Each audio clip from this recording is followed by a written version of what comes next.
paramètres généraux de l'agenda. Dans Google Agenda, pour accéder aux paramètres, comme dans tous les produits Google et Android, vous avez l'icône paramètres qui est une sorte de roue dentelée. Donc cliquez dessus. Alors dans certains cas de figure, si vous avez connecté votre agenda en anglais, ça sera marqué Settings pour paramètres. Donc vous cliquez sur cette roue dentelée et vous allez directement dans le bouton Paramètres. Là, vous allez voir apparaître 3 nouveaux onglets, Général, Agenda, Labo. Dans un premier temps, on va s'attarder un petit peu à l'onglet Général. Première chose, mettez votre agenda en français. Si vous êtes en France, c'est français. Vous mettez le pays France, qui permettra, si jamais vous avez des interlocuteurs étrangers, d'avoir le bon pays, notamment le bon fuseau horaire.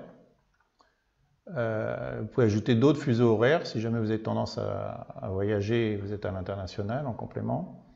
Vous mettez le choix, vous choisissez le format de date qui vous convient.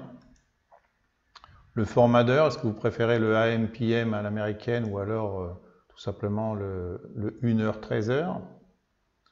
Vous pouvez aussi cocher la case éventuellement, est-ce que vous acceptez que des événements soient ajoutés à partir de Gmail ou pas, et qui les voit, hein, est-ce que c'est une visibilité par privé, visibilité par défaut, visibilité pour tout le monde. Alors je vais mettre plutôt privé, d'accord.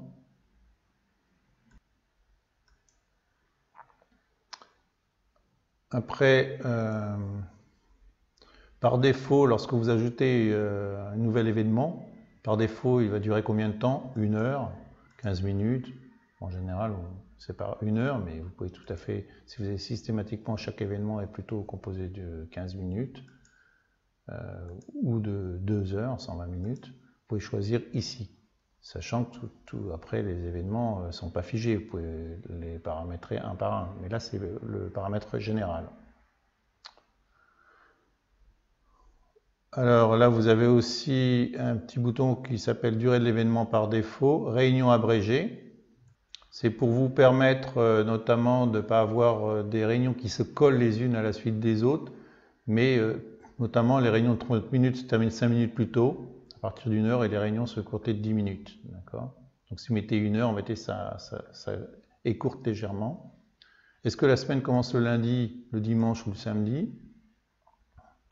Est-ce que vous voulez estomper légèrement les événements passés et les événements récurrents à venir, de façon à ce qu'ils soient un petit peu moins visibles, qu'on voit mieux ce qui n'est pas du passé ou ce qui est récurrent? Est-ce que vous voulez afficher les week-ends dans les vues semaines et mois ou pas? Si c'est un agenda professionnel uniquement et que vous ne travaillez pas le week-end, vous pouvez les afficher. La vue par défaut, vous allez pouvoir jongler. Il y a une vue effectivement qui sera une vue journalière, une vue hebdomadaire, une vue mensuelle. Mais est-ce que vous voulez avoir une autre vue? Donc moi je préfère avoir une vue en 3 semaines, par défaut. La vue personnalisée, donc quel est déjà le choix de votre vue, de type de vue personnalisée? La mienne, ça sera 3 semaines, et c'est celle-là que je prends par défaut. Alors si on regarde ce que ça peut donner, on va revenir en arrière après.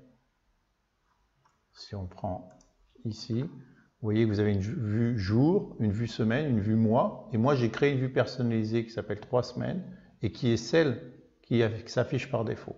Mais je peux toujours changer de vue, mais j'ai pu ajouter cette vue-là. Grâce au paramètre, ici, vue personnalisée. Est-ce que vous souhaitez afficher la météo ou pas? Et si tel est le cas, quel est le symbole de température? Donc là en degrés Celsius. Est-ce que vous voulez afficher les invitations que j'ai refusées? Oui ou pas? Rien ne vous empêche après de les supprimer, mais au moins de les afficher. Est-ce que vous voulez ajouter automatiquement les invitations à mon agenda? Si quelqu'un vous invite, est-ce que vous voulez que ça s'affiche? Si c'est votre agenda qui n'est visible que par vous, c'est toujours agréable. S'il est visible par d'autres personnes, il faut voir si ça vaut le coup ou pas. Alors là, vous avez plusieurs choix possibles. Oui, mais ne pas envoyer de notification d'événements, à moins que je n'ai répondu oui ou peut-être. Non, n'afficher que les invitations auxquelles j'ai répondu. Est-ce que vous voulez ajouter automatiquement des appels vidéo aux événements que je crée? Ça, c'est pour les personnes qui font surtout de vidéos avec Hangouts, donc la visioconférence. Est-ce que vous voulez un agenda de remplacement qui ne serait pas un agenda classique, je dirais occidental? Est-ce que vous voulez un arrière-plan de l'agenda? Alors moi, je le déconseille parce que souvent ça donne une visibilité relativement peu agréable à lire. Ceci étant, vous pouvez mettre un logo légèrement estompé ou je ne sais quoi pour reconnaître vos différents agendas, notamment si vous avez plusieurs entreprises. Quel type d'affichage? Est-ce que vous voulez que l'affichage soit ajusté, centré ou en mosaïque? Alors si l'arrière-plan c'est des petits carrés en mosaïque, ça va pas faire très très joli, mais bon. Est-ce que vous voulez activer les raccourcis clavier ou pas? Une fois que vous avez bien coché, choisi tout ce que vous voulez, il faut cliquer sur enregistrer et ça devient tout de suite actif. Voilà, nous allons passer à l'onglet agenda.